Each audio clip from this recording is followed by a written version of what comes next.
Es un gusto poder estar aquí nuevamente con todos ustedes. Nosotros somos los Juriscráticos y les traemos nuevos conocimientos. Los temas que presentaremos hoy son títulos de crédito, concepto y naturaleza, características y funcionamiento, tipos de los títulos de crédito, cheque, pagaré, letra de cambio, acciones, obligaciones o bonos, el endoso y el aval, tipos de endoso, clases de aval, operaciones de crédito, el crédito, su apertura, el certificado de participación, el descuento y la cuenta corriente, el depósito mercantil, el depósito bancario y el depósito de mercancías en almacenes generales de depósito. Temas de gran importancia que mis compañeros y yo nos encargaremos de explicarles de la mejor manera para que les quede lo más claro posible. Sin más rollos, comenzamos. Títulos de crédito. Los títulos de crédito vienen de la doctrina italiana y es un invento italiano de los comerciantes de la Edad Media y el Renacimiento, ya que son usados en esa época como documentos valor, que representan dinero y protegidos por firmas de los que lo usan. A lo largo de este programa estaremos hablando de los títulos de crédito con la finalidad de que usted conozca más de ellos, ya que será algo con lo que se vive día a día. Si usted nos acompaña, no se arrepentirá. Como primera instancia, estaré presentando unos puntos de mucho interés, los cuales los dividiremos en dos partes. En la primera parte hablaremos de su concepto, qué nos dice la ley y qué nos dice un autor acerca de los títulos de crédito. Para irnos adentrando al tema, enseguida mencionaremos la naturaleza de estos. Por último, hablaremos de sus características, qué lo conforman, qué deben de tener estos para ser títulos de crédito, finalizando con su funcionamiento, o como a veces decimos, para qué nos sirve esto realmente. Pero vamos poco a poco. Concepto y naturaleza. Para que vayamos entendiendo el desarrollo de los temas, primero veamos qué son los títulos de crédito. ¿Alguien sabe, compañeros? Pues yo solo sé que lo menciona la Ley General de Títulos y Operaciones de Crédito, pero no tengo más conocimiento sobre ello. Excelente. Como lo acabas de mencionar, compañera, vamos a estar muy a la mano de aquella ley que hace un momento mencionaste. Pero no te preocupes, ¿qué les parece si mejor le echamos un vistazo a la ley a ver qué nos dice? El concepto se desprende de la interpretación de los 5 siguientes. Artículo quinto. Son títulos de crédito los documentos necesarios para ejercitar el derecho literal que en ellos se consigna. Artículo sexto. Las disposiciones de este capítulo no son aplicables a los boletos, contraseñas, fichas u otros documentos que no estén destinados a circular y sirven exclusivamente para identificar a quien tiene derecho a exigir la prestación que en ellos se consigna. Artículo 14. Los documentos y los actos a que este título se refiere solo producirán los efectos previstos por el mismo, cuando contengan las menciones y llenen los requisitos señalados por la ley y que ésta no presuma expresamente. La omisión de tales menciones y requisitos no afectará la validez del negocio jurídico que dio origen al documento o al acto. Artículo 38. Es propietario de un título nominativo la persona en cuyo favor se expida conforme al artículo 23 mientras no haya algún endoso. Artículo 167. La acción cambiaría contra cualquiera de los signatarios de la letra es ejecutiva por parte de ésta, y por el de los intereses y gastos accesorios, sin necesidad de que reconozca previamente su firma el demandado. O también lo que nos dice el autor. Son títulos de crédito solo los documentos que reúnan los requisitos de incorporación, legitimación, literalidad, autonomía, representatividad, material, circulación, formalidad y ejecutividad. Son títulos de crédito los documentos ejecutivos que se emiten para circular, que cumplen con las formalidades de la ley y que para aquel que se legitime con su propietario son indispensables para ejecutar el derecho literal y autónomo que en ellos se consigna. A lo largo de la historia se ha venido manejando lo que conocemos ahora como títulos de crédito, pero creo que a pesar de que la definición nos las da la ley, no es muy clara. Sin embargo, hay alguien más que nos dice su punto de vista acerca del concepto, la cual menciona que son documentos que se registran y acarrean el ejercicio de un documento privado. Solo quien dispone del documento, por lo tanto, puede ejercer el derecho en cuestión. Realmente a muchas personas no les interesa este tipo de temas de derecho, por el simple hecho de que se les hace aburrido, cuando desde mi punto de vista están en un error. ¿Por qué? A lo largo de la vida en algún momento te vas a topar con algunos de estos casos como el que me pasó a mí en días pasados, que fui a solicitar un préstamo y me aceptaron la solicitud. Al entregarme el dinero me hicieron firmar un pagaré. Me imagino que lo han escuchado. Y sí, este es un documento de títulos de crédito, pero de eso los hablarán más adelante. Les comentaba que yo tengo algunos conocimientos, porque tampoco soy experto. Eso es algo que se vive, puede ocurrir en cualquier momento y no está de más saber o tener conocimiento, porque de lo contrario, desgraciadamente hay gente que se aprovecha de estos pequeños detalles. Ahora bien, ya que les di un ejemplo de que es importante tener conocimiento de estos, y en pocas palabras, los títulos de crédito es aquel documento por el cual tú puedes amparar para que tú como girador o prestador puedas ampararte que te deben de pagar y poder cobrar al girado, deudor, una deuda de X cantidad. Naturaleza. Artículo quinto. Son títulos de crédito los documentos necesarios para ejercitar el derecho literal que en ellos se consigna. O también, son documentos privados de naturaleza ejecutiva. Son ejecutivos porque son suficientes para comprobar a favor del titular legítimo la existencia de los derechos contenidos dentro del texto del mismo documento. Para aclarar un poquito más esto, hablemos de la naturaleza de los títulos, pero para no hacer esto tan complicado, entendemos que son ejecutivos. Con esto quiero decir que es una prueba preconstruida de la acción ejercida y que es un elemento que demuestra que se dispone para demandar, en su caso, cobrar, o para aún más sencillo, digamos que yo le presté a fulanito y me firmó un título, pues yo estoy en mi disposición de demandar o cobrar si éste no me paga o liquida lo acordado en el título. Disculpa, una pregunta. Entonces, es mejor siempre tener un documento que nos ampare, ¿no? Así es, más que nada es para asegurar que te van a pagar, porque nunca se sabe con la gente de ahora, ¿no? Además no te quita mucho tiempo hacer uno de estos documentos, mejor hacerlo y no después arrepentirse. Pero bueno, continuemos que esto cada vez se pone más bueno. Características y funcionamiento. Hay que tener en cuenta las características que conforman cada uno de estos dentro de los títulos de crédito. No podemos solamente saber qué es y no saber cómo está conformado. Veamos qué nos dice un autor. Los títulos de crédito tienen 7 características o principios generales a saber. La integración. Consiste en que el título de crédito debe constar textualmente todos los actos cambiarios exigidos o autorizados por la ley. Es algo muy sencillo de entender desde mi punto de vista, ya que nos dice que en sí solo lo que contiene el texto tiene validez.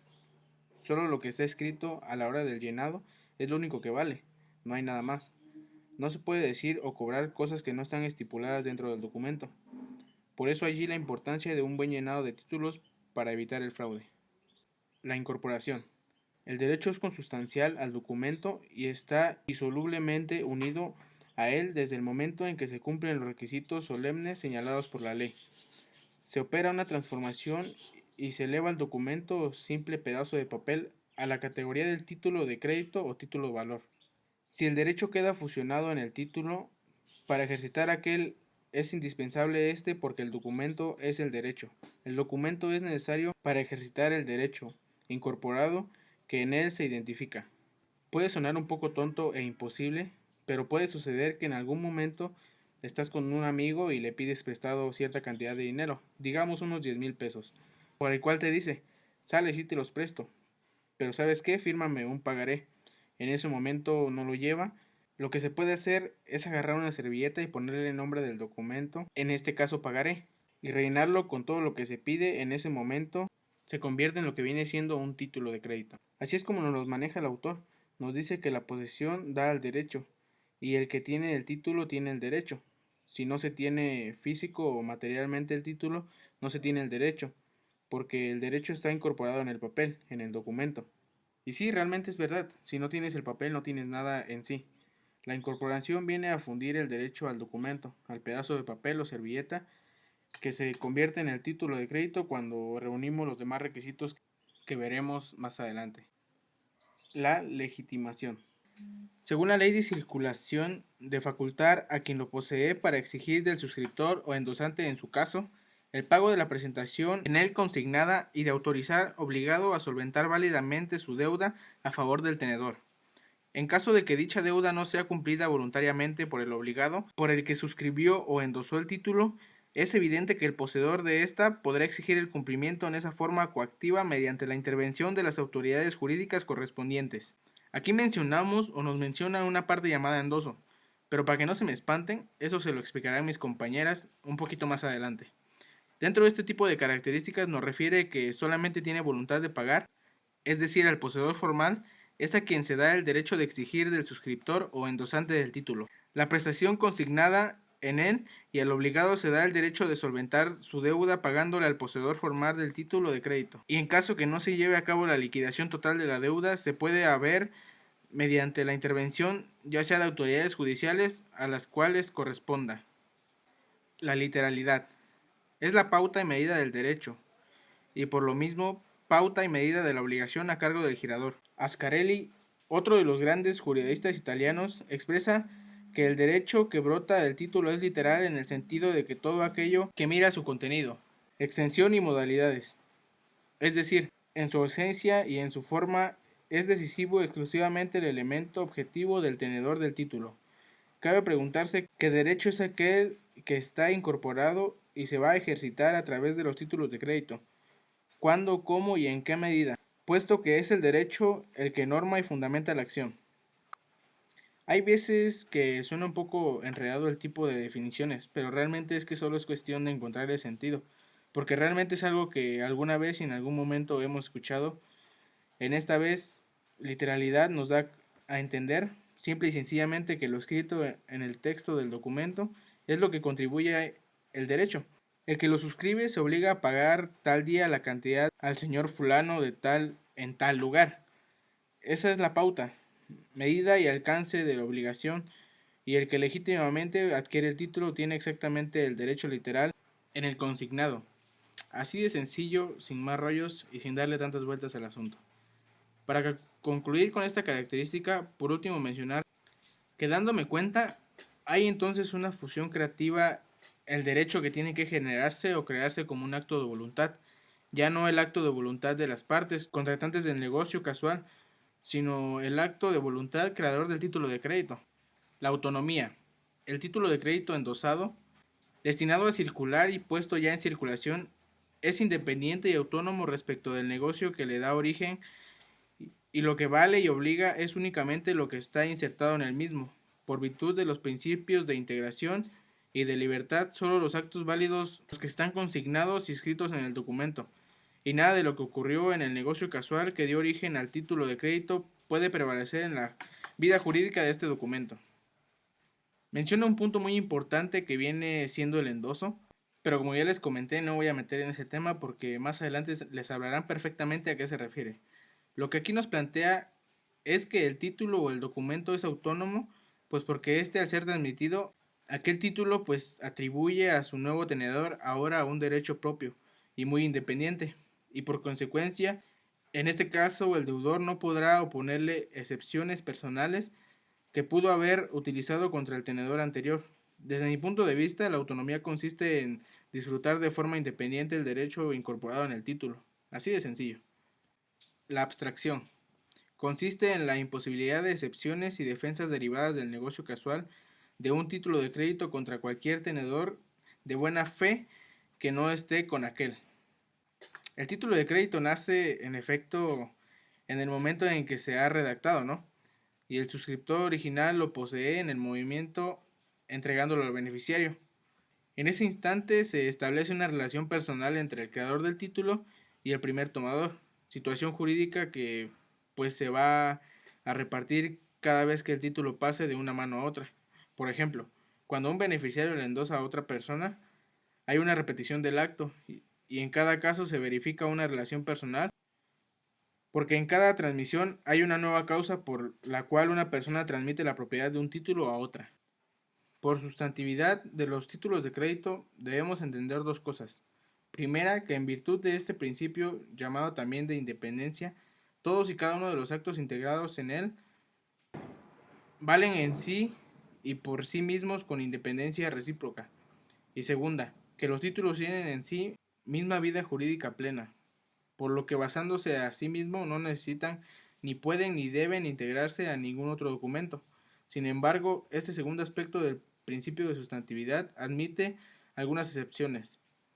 Este principio es consecuencia de la autonomía y se refiere no a solo al negocio casual, sino también a cada traspaso.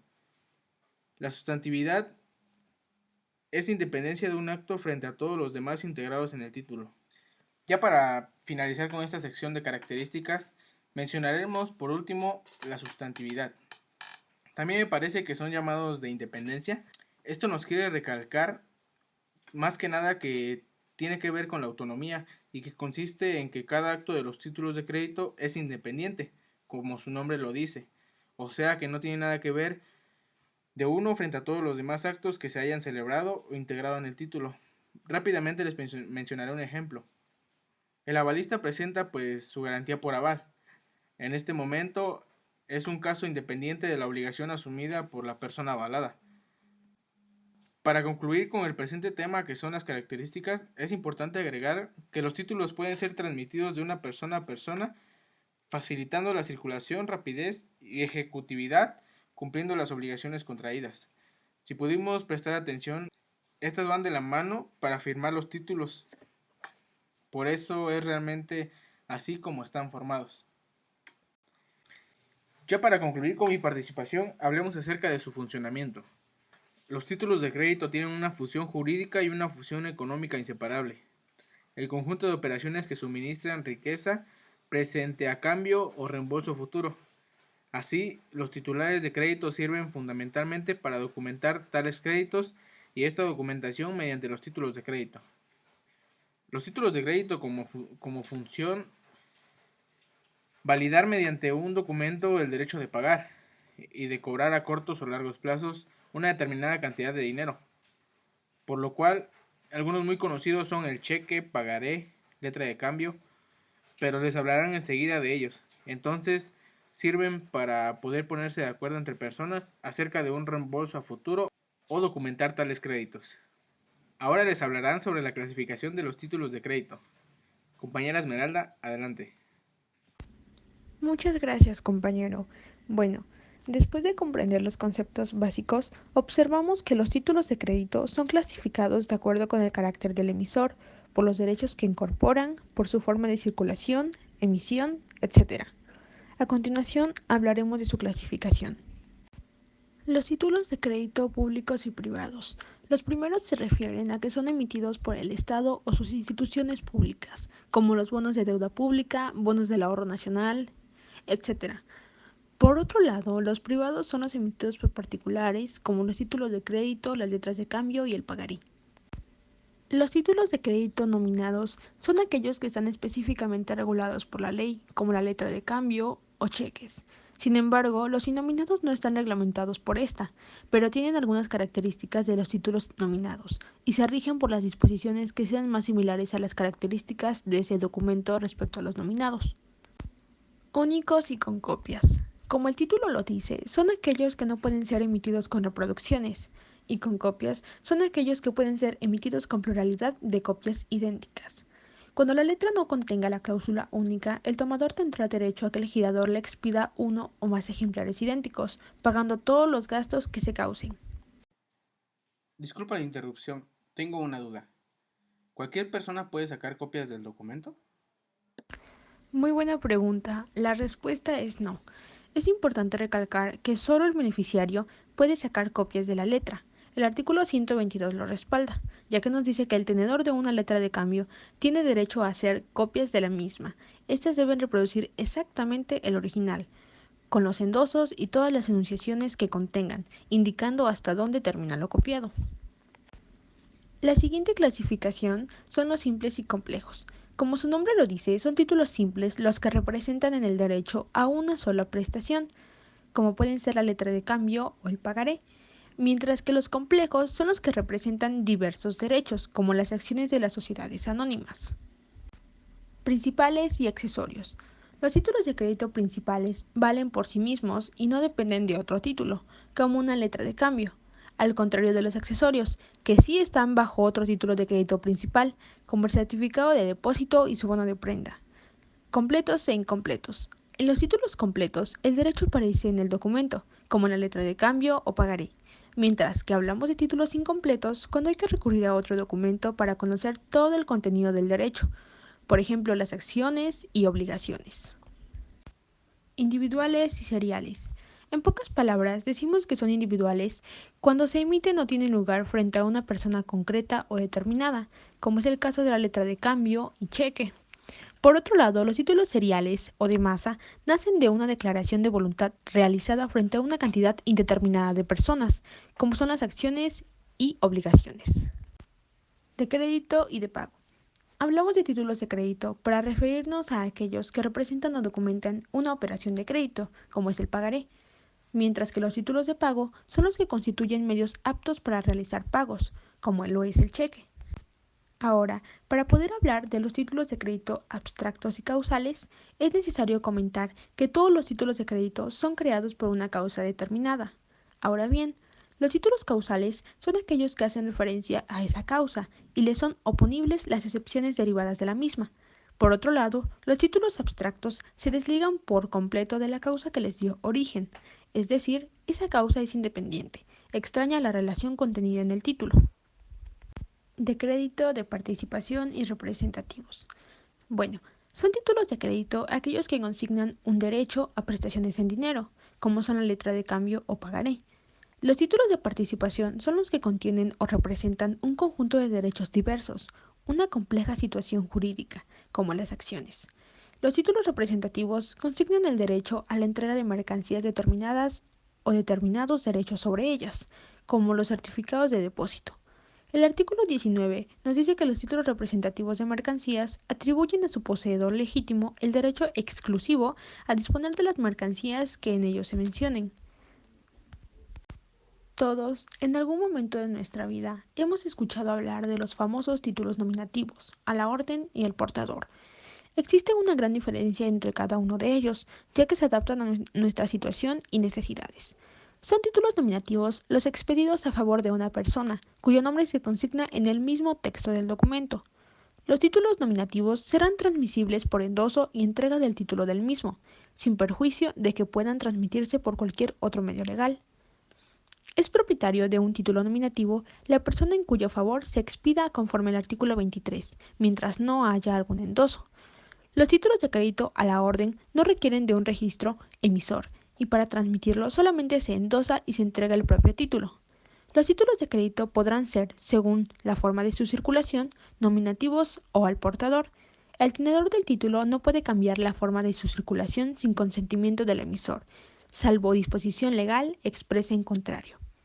Son títulos al portador los que no están expedidos a favor de una persona determinada, contengan o no la cláusula al portador. Ahora yo tengo una pregunta. ¿Cómo se endosa un documento? Bueno, a grandes rasgos les puedo decir que existen 3 formas para realizarlo, pero mis compañeros se les explicarán más detalladamente en unos momentos. Sin embargo, en el caso de los títulos al portador, estos se transmiten por simple tradición.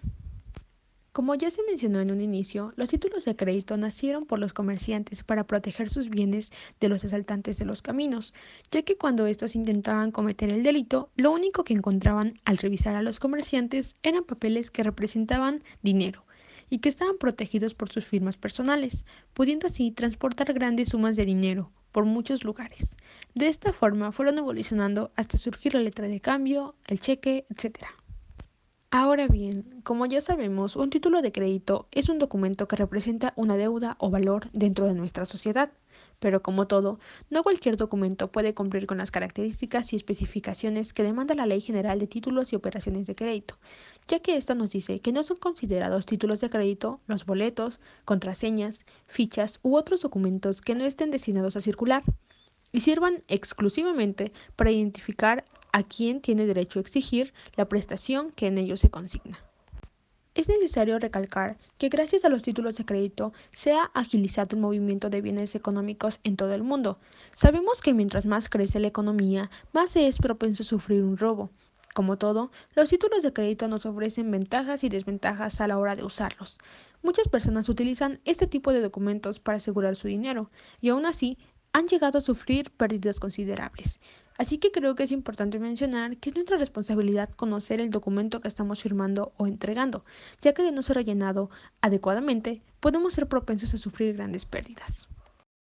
Una pregunta que la mayoría de nosotros nos hacemos es, ¿cualquier persona puede realizar operaciones de crédito? La respuesta es que la mayoría de las personas puede. Sin embargo, hay casos especiales. Podemos corroborar nuestra información con el siguiente artículo, que nos dice que todos los que tengan capacidad legal para contratar, conforme a las leyes que mencionan el artículo anterior, podrán efectuar las operaciones a que se refiere esta ley, salvo aquellas que requieran concesión o autorización especial. A continuación, les hablaré de los títulos de crédito más comunes, que son el cheque, el pagaré y la letra de cambio. La letra de cambio es un título de crédito que contiene la orden incondicional que una persona llamada girador da al girado una suma de dinero para que éste le pague a un tercero, llamado beneficiario, en una fecha determinada. La letra de cambio debe contener la mención de ser letra de cambio inserta en el texto del documento, la expresión del lugar y del día, mes y año en que se suscribe, la orden incondicional al girado de pagar una suma determinada de dinero, el nombre del girado, el lugar y la época del pago, el nombre de la persona a quien ha de hacerse el pago y la firma del girador o de la persona que suscriba a su ruego o en su nombre. También existen vencimientos a la letra de cambio, ya que ésta puede ser girada a la vista, a cierto tiempo de vista, a cierto tiempo, fecha y a día fijo. Un pagaré es un documento contable que contiene la promesa del deudor de que pagará al beneficiario una suma determinada de dinero en un determinado plazo. En caso de no hacerlo, el aval deberá hacerse cargo de dicha deuda. El pagaré deberá contener la mención de ser pagaré inserta en el texto del documento, la promesa incondicional de pagar una suma determinada de dinero, el nombre de la persona a quien ha de hacerse el pago, la época y el lugar del pago, la fecha y el lugar en que se suscribe el documento y la firma del suscriptor o de la persona que firma su ruego o en su nombre. Por otro lado, tenemos el pagaré domiciliado. Este es un título de crédito que contiene una promesa de una persona que se obliga a pagar por conducto de un tercero o por sí mismo una suma determinada de dinero, en el lugar señalado como domicilio para tal efecto. Los requisitos para considerar son que el pagaré domiciliado debe ser presentado para su pago a la persona indicada como domiciliatario, y a falta de domiciliatario designado, al suscriptor mismo, en el lugar señalado como domicilio. El pagaré y la letra de cambio no tienen grandes diferencias entre sí. Por un lado, tenemos que en el pagaré es posible estipular intereses, mientras que en la letra de cambio no lo permite. Otra de las grandes diferencias es que el pagaré es emitido por el contrayente del préstamo, mientras que la letra de cambio es emitida por quien lo otorga. Las ventajas de ambas es que pueden transmitirse a otra persona a través de un endoso y tenemos una mayor seguridad de nuestro dinero. Está de más decir que gracias a estos dos títulos de crédito, las personas se sienten más seguras de sus bienes, ya que cuentan con un respaldo para evitar fraudes o cualquier otro problema legal. Ahora, todos en algún momento de nuestra vida hemos tenido algún documento de este tipo en nuestras manos, y como ya les dije anteriormente, es necesario estudiar con detenimiento los componentes de estos, ya que de colocar mala información, la posibilidad de resultar estafados aumenta considerablemente. Así que es recomendable no dejar espacios en blanco, revisar el documento las veces necesarias hasta estar seguros, colocar dos líneas horizontales antes y después de la cantidad de dinero en número y en letra.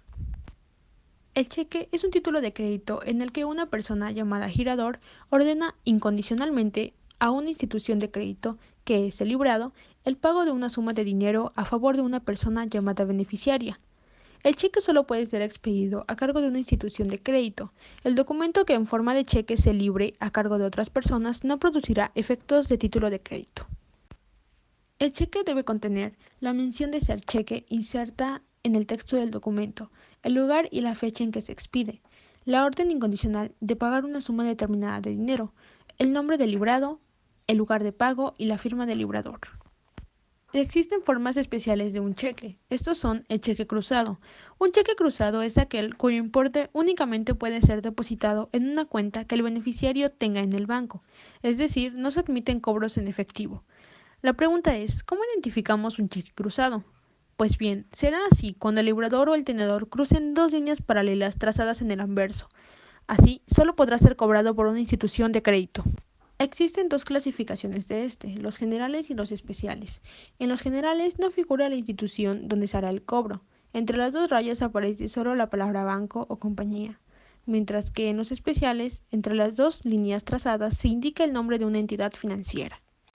El cheque para abono en cuenta es sencillamente la colocación de estas palabras en el documento y significa que el cheque no puede ser pagado en efectivo, es decir, solamente puede ser depositado en una cuenta a nombre del beneficiario como lo establece el siguiente artículo. El librador o el tenedor pueden prohibir que un cheque sea pagado en efectivo, mediante la inserción en el documento de la expresión para abono en cuenta. En este caso, el cheque se podrá depositar en cualquier institución de crédito, la cual solo podrá abonar el importe del mismo a la cuenta que lleve o abra a favor del beneficiario. El cheque no es negociable a partir de la inserción de la cláusula para abono en cuenta. La cláusula no puede ser borrada. Cheque certificado. En este tipo de cheque se solicita al librador, quien a su vez requerirá al banco, certifique la existencia de fondos suficientes para hacer pagadero el documento. Debido a que muchas personas han sufrido por un cheque sin fondos, ahora se sabe que antes de la emisión del cheque, el librador puede exigir que el librado lo certifique, declarando que existe en su poder fondos suficientes para pagarlo. El cheque de caja es una orden de pago que el banco realiza para que sea cobrada ahí mismo, o en su caso, para que su importe sea depositado en la cuenta bancaria que el beneficiario tenga en esa institución. Solo las instituciones de crédito pueden expedir cheques de caja a cargo de sus propias dependencias. Para su validez, estos cheques deberán ser nominativos y no negociables.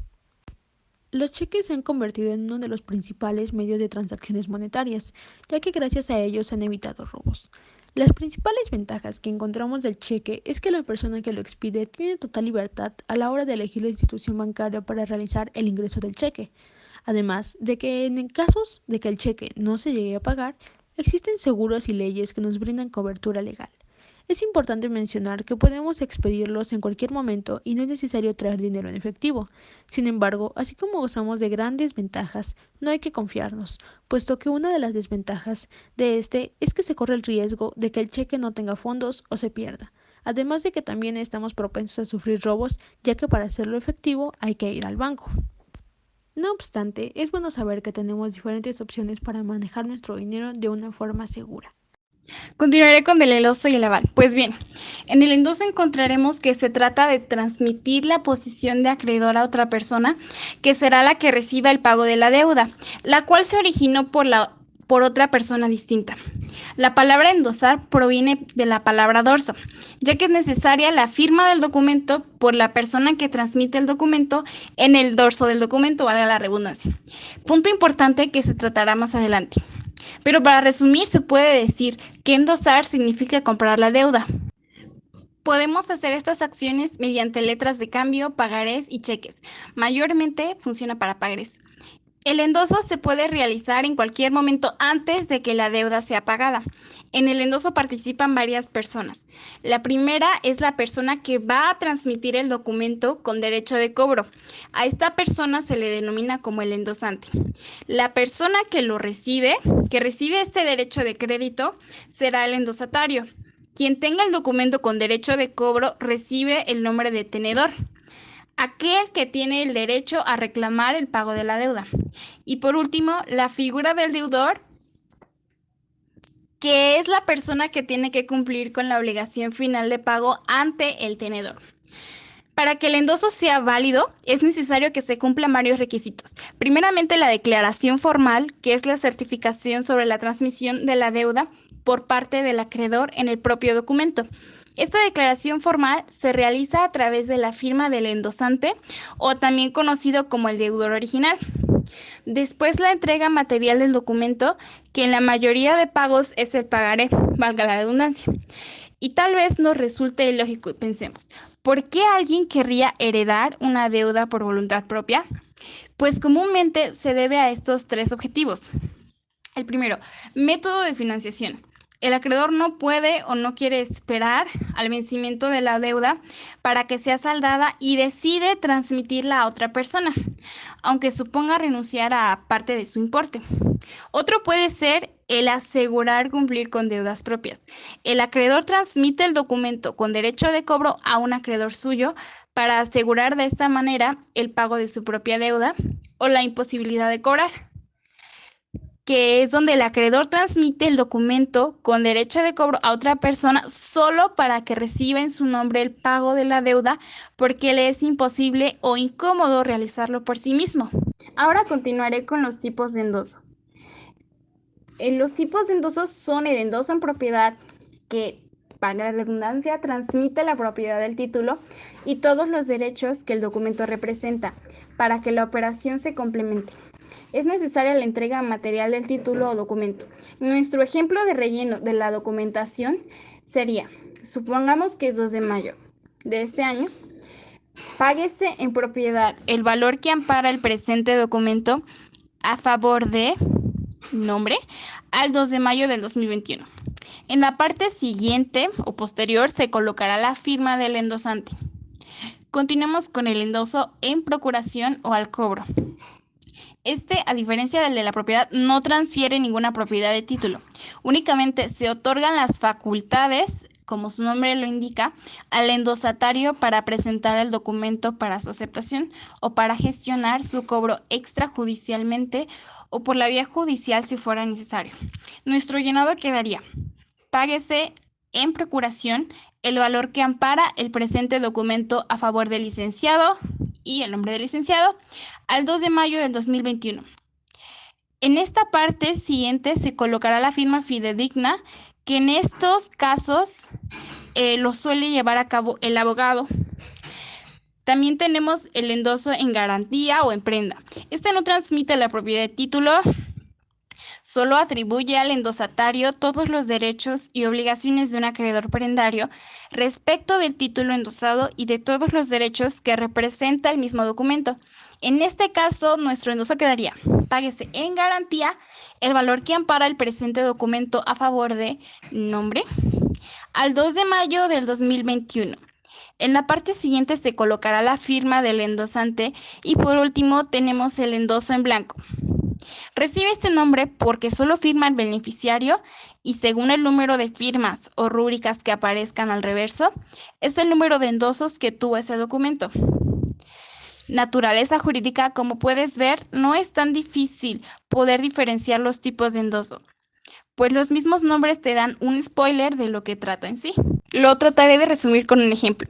Supongamos que Juan contrae una deuda con Blanca el día 1 de mayo del 2021 y deciden firmar una letra de cambio para aplazar el cobro de deuda al 11 de septiembre de este mismo año. Pero Juan decide transmitir la letra de cambio, que es el documento con derecho a cobro, a Carlos el día 10 de julio del 2021. Entonces Carlos decide transmitir la letra de cambio a Diana el día 16 de agosto del mismo año.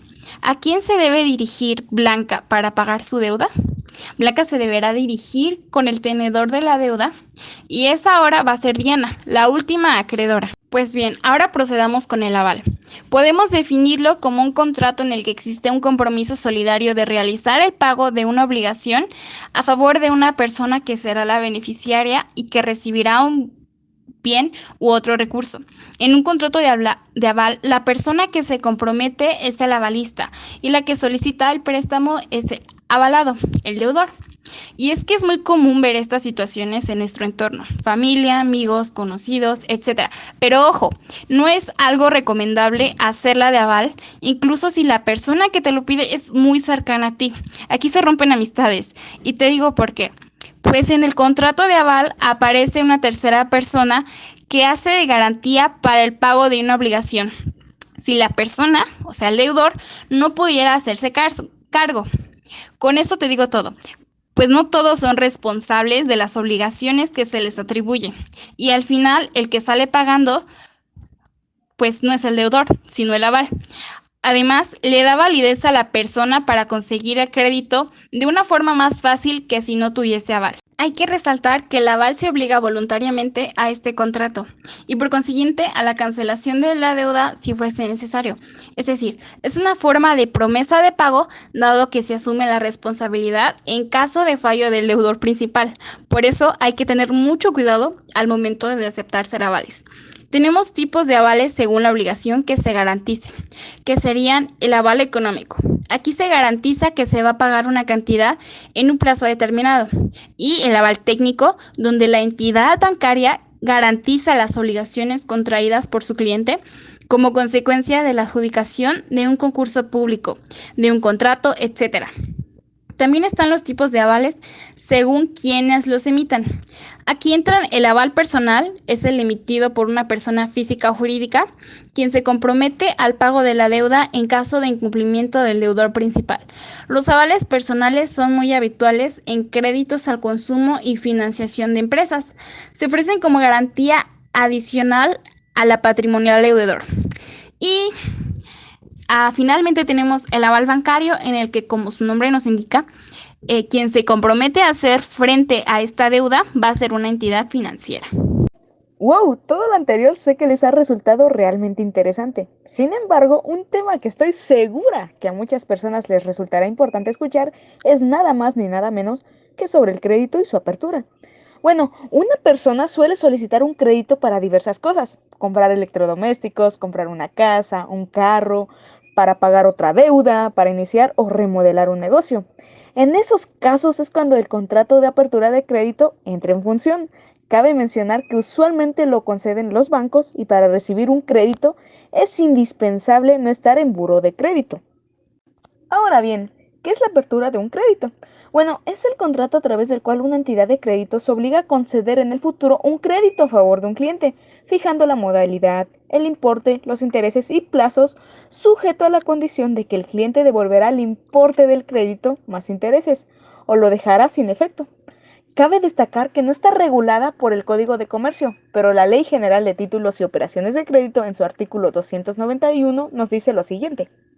En virtud de la apertura de crédito, el acreditante se obliga a poner una suma de dinero a disposición del acreditado o a contraer por cuenta de éste una obligación para que el mismo haga uso del crédito concedido en la forma y en los términos y condiciones convenidos, quedando obligado el acreditado a restituir al acreditante las sumas de que disponga o a cubrirlo oportunamente por el importe de la obligación que contrajo y en todo caso a pagarle los intereses, prestaciones, gastos y comisiones que se estipulen.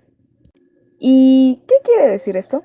Bien, se trata de un contrato por el cual una persona llamada acreditante se obliga a poner a disposición de otra llamada acreditado una suma de dinero o a contraer por cuenta del acreditado una obligación para que el mismo haga uso del crédito concedido en la forma y términos pactados, por lo que el acreditado quedará obligado a restituir al acreditante las sumas de que disponga o a cubrirlo oportunamente por el importe de la obligación que contrajo. Es importante mencionar que, sin la existencia de algún crédito, una economía no podría desarrollarse y tendría problemas importantes. Es por eso que el crédito debe fluir y debe haber un balance equilibrado entre la oferta y la demanda del crédito. Históricamente hemos podido ver situaciones de restricción del crédito entre los años 2008 y 2012. Esta crisis de liquidez ha sacudido a muchos países en materia económica, como el desempleo y destrucción de negocios. Actualmente podemos poner el ejemplo de que demasiadas empresas a causa de la pandemia tuvieron que solicitar créditos a los bancos y a diversas entidades financieras para obtener liquidez y no quedar en quiebra y con ello poder solventar sus gastos y seguir en operaciones. Las personas acuden frecuentemente para la satisfacción de sus necesidades a una modalidad de este tipo de contrato, la cual es la tarjeta de crédito, lo que conlleva obligaciones como pagarla dentro de los términos estipulados al momento de su acceso a él. Si el deudor no cancela sus obligaciones, es decir, cuando se encuentra en mora, se da en favor de la institución crediticia la opción de reportar al deudor moroso en lo que se ha llamado central de riesgo, o incluso si éste no llegase a saldar dicha deuda, podría manchar su historial crediticio al aparecer en el famoso buró de crédito. Ahora bien, ¿alguno de ustedes tiene idea de lo que son los certificados de participación o ha escuchado sobre ello? En realidad no, pero ¿podrías explicarnos más acerca de esto? Claro, los certificados de participación son títulos emitidos por instituciones fiduciarias que representan una participación sobre un conjunto de valores o bienes constituidos en fideicomisos y otorgan derechos sobre los productos que se obtengan de esos bienes o valores. El origen de los certificados de participación radica en la necesidad que tiene una empresa de allegarse de financiamiento. Por ello, dicha empresa entrega a una fiduciaria determinados bienes, muebles o inmuebles, para constituir un fideicomiso. Citando a la Ley General de Títulos y Operaciones de Crédito, en su artículo 228, los certificados de participación son títulos de crédito que representan A. El derecho de una parte alicuota de los frutos o rendimientos de los valores, derechos o bienes de cualquier clase que tenga en fideicomiso irrevocable. Para ese propósito, la sociedad fiduciaria que los emita. B. El derecho a una parte alicuota del derecho de propiedad o de la titularidad de esos bienes, derechos o valores. Y C. O bien, el derecho de una parte alicuota del producto neto que resulte de la venta de dichos bienes, derechos o valores. Bien, para lograr comprender de una mejor manera, se reduce a decir que son títulos de crédito que, como su nombre lo dice, te dan derecho a una parte de sus frutos, de su propiedad o de una parte de su venta. Son títulos emitidos por instituciones fiduciarias que te otorgan la participación sobre un conjunto de bienes o valores que se constituyen en un fideicomiso y otorgan derechos sobre los productos que se obtengan de ellos.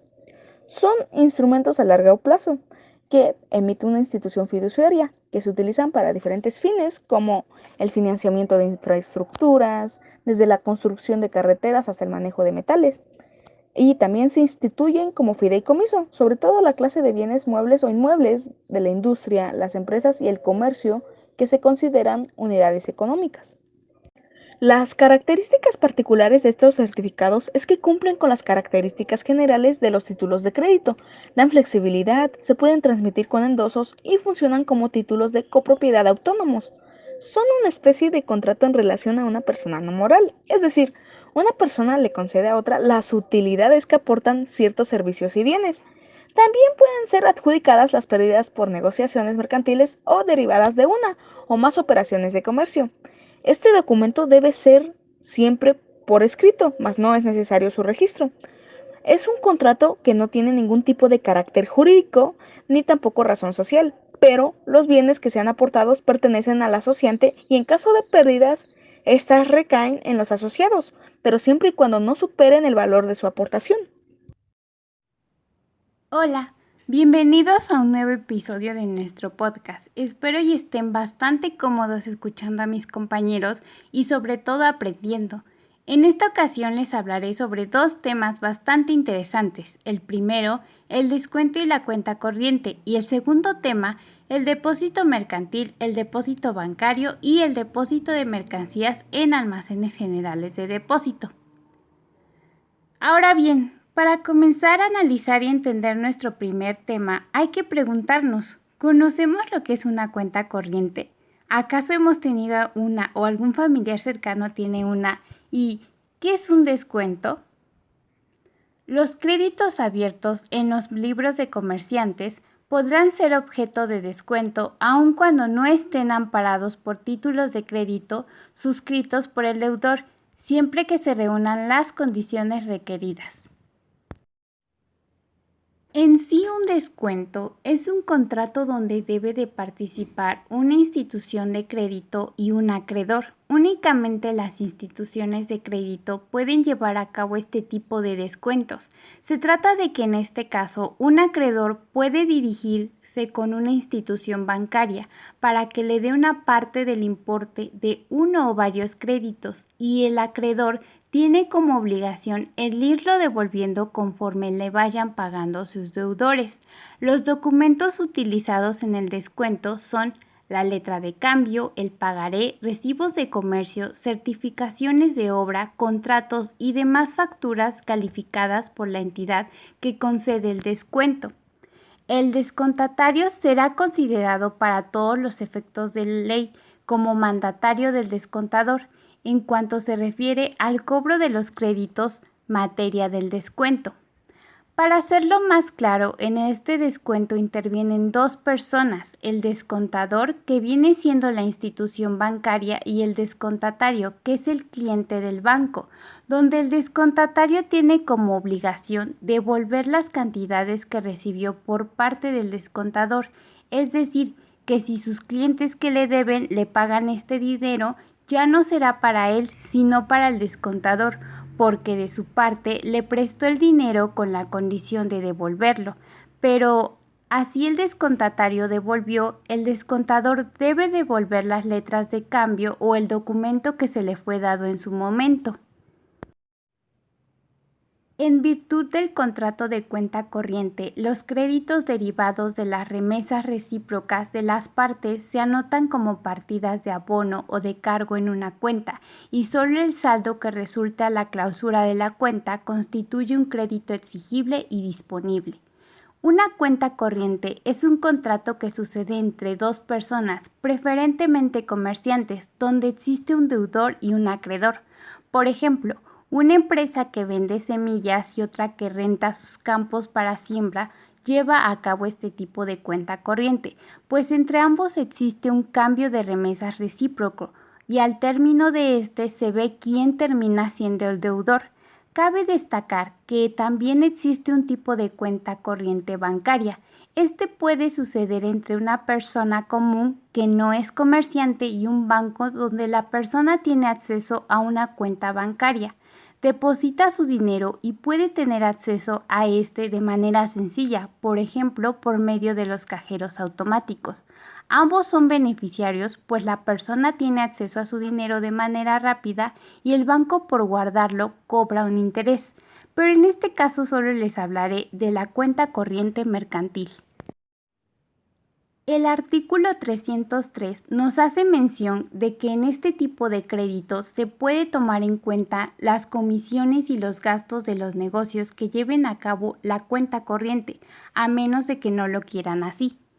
Por comisión se entiende que es un porcentaje del negocio en el que se ha invertido por interés y por el hecho de intervenir se cobra dicho porcentaje, así como también los gastos que haga el comisionista por su propia cuenta. Por ejemplo, si la empresa contraria entrega costales de semillas a la otra persona que tiene los campos, la persona que entrega las semillas utiliza un medio para que esas semillas lleguen a su destino, así como también a una persona para que las lleve. La clausura de la cuenta para la liquidación del saldo se opera cada 6 meses, salvo pacto o uso en contrario. Entonces, cumplidos los 6 meses, termina este contrato y ya se ve quién es el deudor. No significa que al cumplir los 6 meses se termine el contrato, sino que este contrato nos permite que se hagan ciertos cierres, cortes donde se llega a la conclusión de quién es el deudor y quién es el acreedor. Nos menciona que ocurre cada 6 meses, sin embargo se puede tomar otro lapso de tiempo para hacerlo, siempre y cuando ambas partes lleguen a ese acuerdo.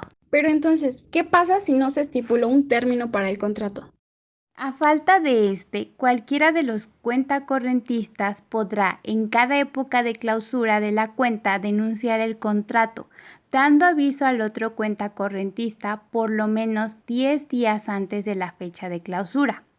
Pues en todo caso de que nunca existió un convenio desde el principio, entonces lo que se debe hacer es que, por ejemplo, si está por aproximarse uno de los cortes que se supone sucede cada 6 meses, la persona que desea terminarlo definitivamente tendrá que dar por aviso, como lo estipula la ley, 10 días antes. Por decir así, tomando en cuenta el ejemplo que pusimos en un principio de las semillas, puede que la persona que compra las semillas para la siembra ya no la quiera comprar con esta persona más. Entonces tiene que llevar a cabo dicho proceso. Algo importante es que en todo caso de que uno de los cuentacorrentistas muriera, se dirige con uno de los herederos o representantes o también el otro cuentacorrentista de dicho contrato que opte por terminarlo. Interesante, ¿no? Pues a continuación tocaré el tema de los depósitos que a mi parecer son demasiado interesantes y útiles. Sí, ¿y qué hay de los depósitos? Se estima mercantil el depósito si las cosas depositadas son objeto de comercio o si se hace a consecuencia de una operación mercantil. El depósito es mercantil cuando se hace por causa del comercio o las cosas depositadas son objeto de comercio. Es importante recalcar también que el objeto debe ser una cosa inmueble o mueble. El depósito es un contrato real y esto se refiere que se perfecciona únicamente por la entrega de la cosa, que es realizada por el depositante al depositario. cabe destacar que las partes tienen la facultad para acordar si se realizará o no un pago por el depósito, toda vez que la ley señala que salvo pacto en contrario, el depositario tiene derecho a exigir retribución por el depósito. Cuando una persona opta por emplear este tipo de depósito para su beneficio, es importante que se establezcan reglas para que en el momento en que se pida de vuelta no exista un conflicto. El depositario está obligado a conservar la cosa objeto del depósito según la reciba y a devolverla con los documentos si los tuviere, cuando el depositario se la pida. En la conservación del depósito responderá el depositario de los menoscabos, daños y perjuicios que las cosas depositadas sufrieren por su malicia o negligencia. Entonces, en este depósito participan dos sujetos, el depositante, que es aquel que entrega los bienes que se van a depositar, y el depositario, siendo aquel que recibe del depositante los bienes que son objeto del depósito, donde el depositario debe de cuidar los bienes o inmuebles que le dé el depositante, pues al momento de que se regresen deben de estar tal y como se entregaron. Por su parte, el depositante debe entregar la cosa que va a ser objeto de depósito y pagar un precio al depositario por la guarda y custodia del bien depositado. Aunque llevar a cabo este tipo de depósito puede causar un dolor de cabeza, pues a cuántos de nosotros no nos ha pasado que quedamos a guardar algo a una persona X y nos los entrega peor de lo que ya estaba. Ahora imagínate que entregues unos muebles y que te los regresen pero en mal estado, o que la persona desaparezca junto con ellos aunque haya firmado un contrato de depósito. Entonces, ¿cuáles son las obligaciones y responsabilidades tanto del depositante como del depositario? El depositario tiene dos obligaciones fundamentales: conservar la cosa del depósito sin alterar, es decir, según la reciba. Es por eso que el depositario tiene responsabilidad si la cosa depositada sufre menoscabo o daños por malicia o negligencia del depositario. Devolver la cosa depositada en los términos indicados en el contrato. El depositante tiene dos obligaciones fundamentales: pagar la retribución por el depósito, en su caso, indemnizar al depositario de todos los gastos que haya hecho en la conservación de la cosa y de los perjuicios que por el depósito haya sufrido. Como vemos, las obligaciones y responsabilidades son muy sencillas de captar y llevar a cabo. No nos dan tantas vueltas. Ahora, cuando un comerciante necesita almacenar sus productos, debe tomar en cuenta el analizar el costo de arrendar un almacén o irse por la opción del contrato de depósito mercantil. Cuando opta por el depósito mercantil, debe decidir quién recibirá su mercancía, demostrar la propiedad de los bienes. Ambas partes deben declarar tener la capacidad legal de ejecutar este contrato, el tiempo determinado, la remuneración que deberá ser acordada entre ambos y que el depositario asume toda la responsabilidad que deriva de la guarda y cuidado de la mercancía. Eso también debe describirse en el documento, porque si ya se opta por el depósito mercantil, entonces se debe llevar a cabo un contrato de depósito mercantil. Dichos contratos también cuentan con un fin y estos suceden según los artículos 2529 y 2531, porque el depositario decide devolverle el objeto antes del plazo pactado y cuando no se estipuló un tiempo, entonces el depositario puede devolver el depósito al depositante cuando quiera, siempre y cuando le avise de forma anticipada. Es importante tomar en cuenta entonces el tiempo que se requiere para guardar lo deseado, pues como lo menciona el Código Civil Federal, el depositario puede devolverlo antes del plazo pactado y al poder suceder esto, se puede agarrar en curva al depositante y quedarse sin un lugar para su mercancía.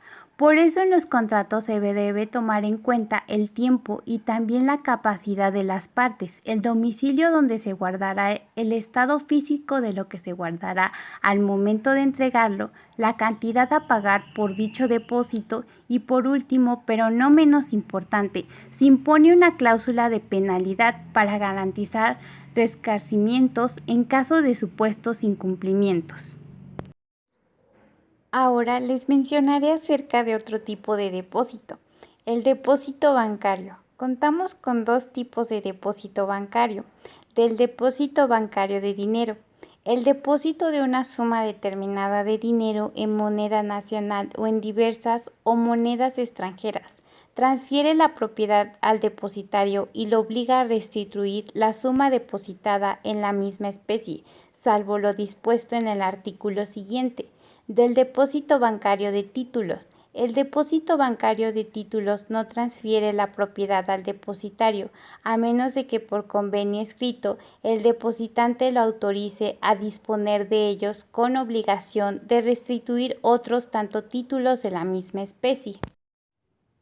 Vamos por partes. Según el artículo 267 del Código de Comercio, es una suma determinada de dinero. Para ser más concretos, es poner dinero a disposición del banco y la institución financiera en un periodo previamente estipulado. Deberá reembolsarte el dinero más los intereses generados.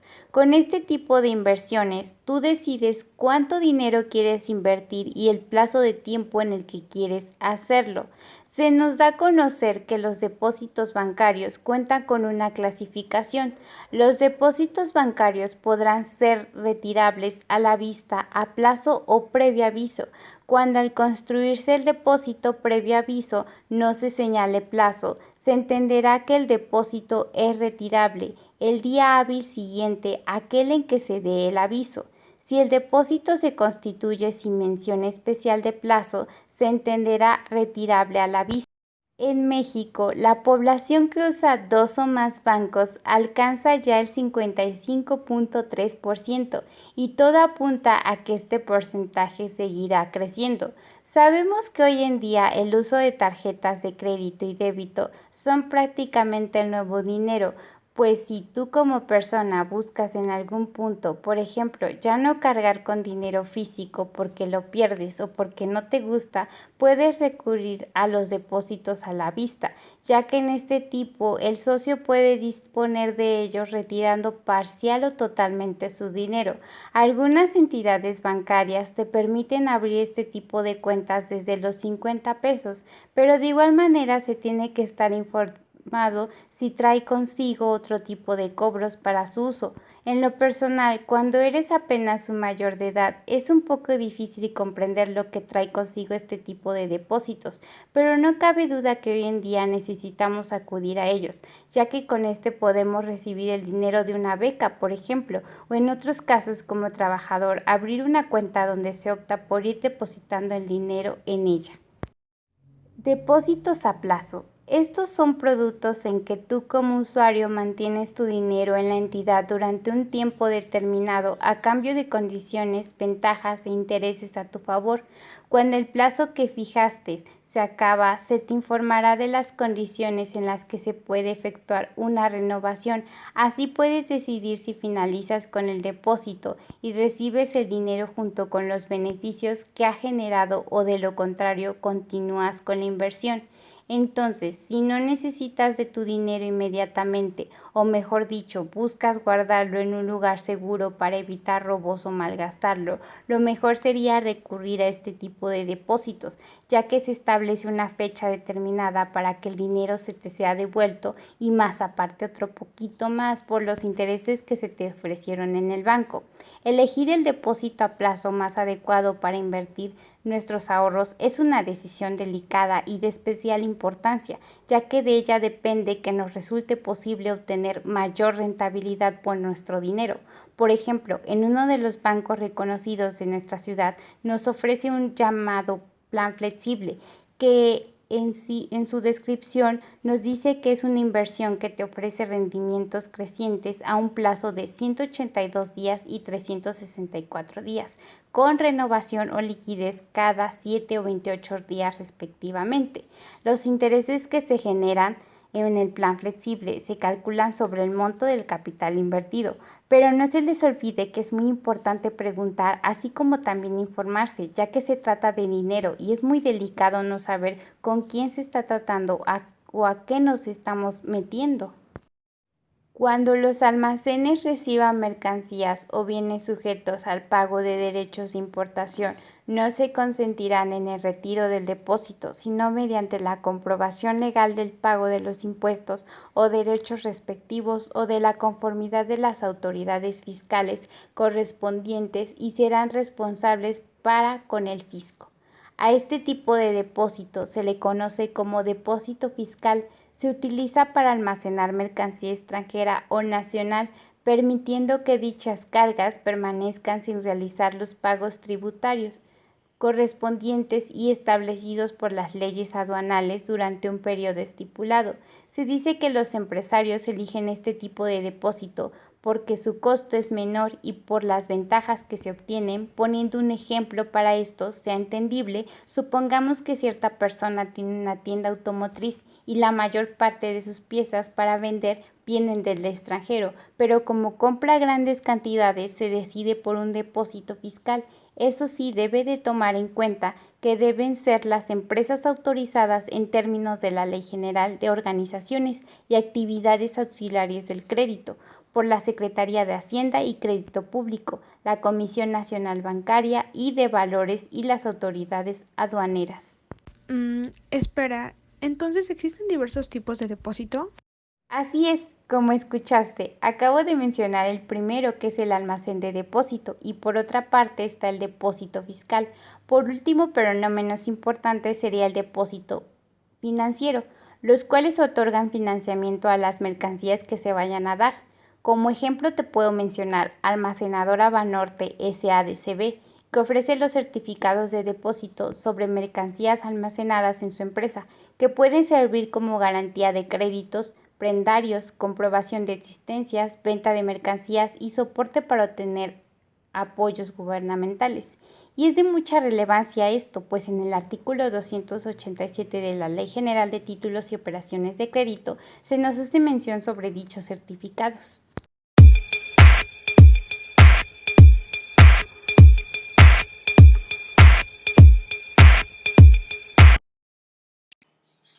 Es un tema muy intrigante que conforme vas entendiendo se hace adicto.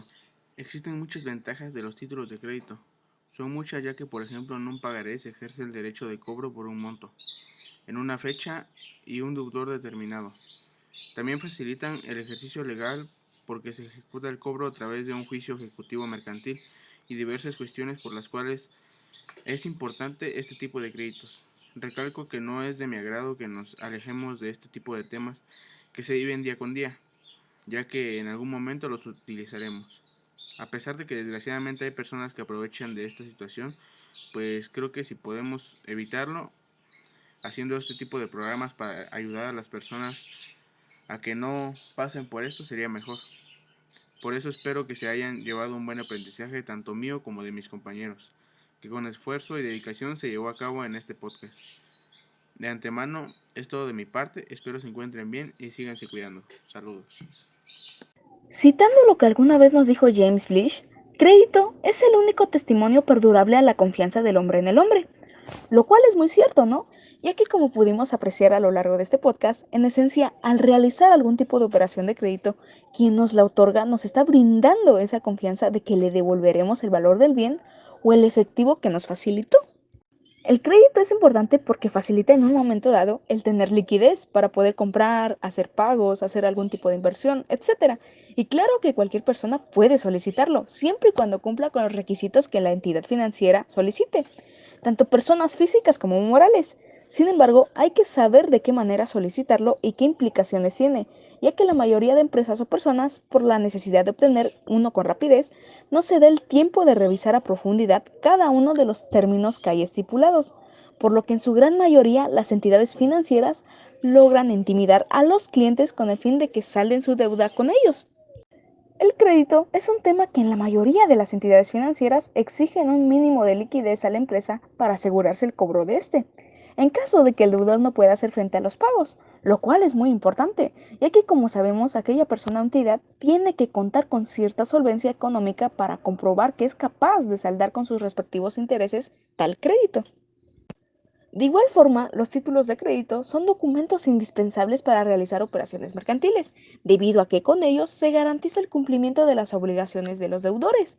Se puede considerar que los títulos de crédito se crearon para garantizar el cumplimiento de las operaciones mercantiles, y para ello es de gran relevancia saber cómo llenar cada uno de estos documentos correctamente, ya que se pueden prestar a situaciones poco favorables para nosotros, como lo son los fraudes, estafas o incluso pagar alguna deuda que no adquirimos nosotros, sino algún amigo nuestro, y por ser su aval, ahora estamos obligados a cubrir tal deuda. También hay que tener una ligera idea de que dichos documentos pueden ser endosados de diferentes formas, en caso de que necesitemos cobrar algún cheque y no podamos hacerlo personalmente nosotros. Los títulos y operaciones de crédito son elementos que están y que siempre estarán dentro de la economía de un país y que es necesario y esencial para que el propio país tenga solvencia, la capacidad empresarial y el apoyo social necesario para mantener un gobierno y dar estabilidad a una sociedad, a una economía y al propio país. Seamos cuidadosos al momento de transferir propiedades o obligaciones. Quizás por nuestra edad no tenemos mucha experiencia en este campo, pero es importante informarnos al momento de otorgar o aceptar una obligación, cuáles son nuestras responsabilidades y derechos. Parece trivial, pero te daré unas pequeñas pero muy significativas recomendaciones. Por favor, nunca pierdas el documento original y procura conservarlo en las mejores condiciones posibles. Por muy obvio que parezca, verifica que el documento siempre esté firmado por la persona que suscribió el título y en la zona destinada para ello. De lo contrario, no se podrá cobrar. En el caso de endoso, por ejemplo, si tú eres el deudor o deudora, verifica que si le estás pagando a la persona indicada o le estás pagando a alguien más. Estos documentos no son estáticos, se pueden vender y comprar. Por eso muchas veces se te acercará a alguien totalmente desconocido cobrando esa letra de cambio que hiciste en otro negocio. El consejo es verificar si esa persona está autorizada para cobrarlo. Cuando finalmente el proceso haya terminado y todo esté pagado, asegúrate de solicitar el título original. Este título es primordial si no quieres que se le vuelva a cobrar. Por mi parte, aprendí mucho. Más que nada conocí varias cosas de las cuales tenía nulo conocimiento y me pude dar cuenta de que los títulos de crédito están demasiado presentes en nuestra vida cotidiana, solo que no nos percatamos mucho de ello y aparte solemos tener poca confianza o miedo en ellos. Pero no está de más decir que la ley establece ciertos aspectos que tiene que cumplir el título para ser principalmente eso, un título de crédito. Actualmente las personas suelen acudir a este tipo de títulos, sin embargo, no los llena de manera correcta o incluso los maneja de la manera incorrecta. Pero como sabemos, eso no importa, al final esté bien o mal, se ignora eso y lo único que se espera es el bien como viene siendo el dinero, las mercancías, los muebles u otras cosas que se estipularon en los títulos de crédito. Para mí estos títulos de crédito a veces suelen traer conflictos, por ejemplo, como los avales. Hay ocasiones en las que las personas aceptan dicho papel, pero cuando la persona responsable de pagar no paga, se van con dicho aval y ahora él o ella se molesta. Entonces, para este tipo de cosas hay que tener más que nada responsabilidad, pues no es cualquier cosa y aparte, si no haces bien las cosas puedes contraer problemas como un embargo, pues no sabes a qué tipo de persona le quedaste debiendo y ahora quiera vengarse por el hecho de que no pagaste o cumpliste con lo estipulado en un principio. Sin embargo, a nosotros como estudiantes de la contaduría pública, sin duda alguna tendremos contacto con ellos y tenemos que tener conocimiento tanto de lo que son, así como de su elaboración y qué es lo que conlleva, al igual que los problemas que puede traer consigo. Les agradezco infinitamente la oportunidad de acompañarlos en una emisión más de los Juriscráticos. Es un honor trabajar con especialistas en la materia. Espero que mis conocimientos hayan sido de utilidad para ustedes. Para comenzar, me voy a regresar unas cuantas décadas o siglos atrás. Como bien sabemos, el primer antecedente del comercio que se dio fue el trueque, y la primera moneda en nuestro México fue el cacao. Desde tiempos inmemorables, el comercio ha sido parte fundamental de nuestra existencia. Gracias a ella hemos prosperado como sociedad. Como ya había mencionado, gracias a las riquezas que nos brindó el comercio, muchas personas no sabían cómo manejar sus bienes, por lo que de ahí nacieron los títulos de crédito.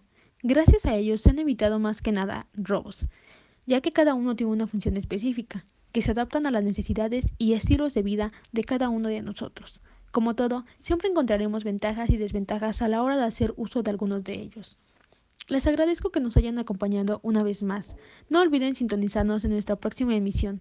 Ha sido un placer estar rodeado de compañeros talentosos y que más que nada se preocupen por seguir inculcando amor al conocimiento. Nos vemos y hasta la próxima.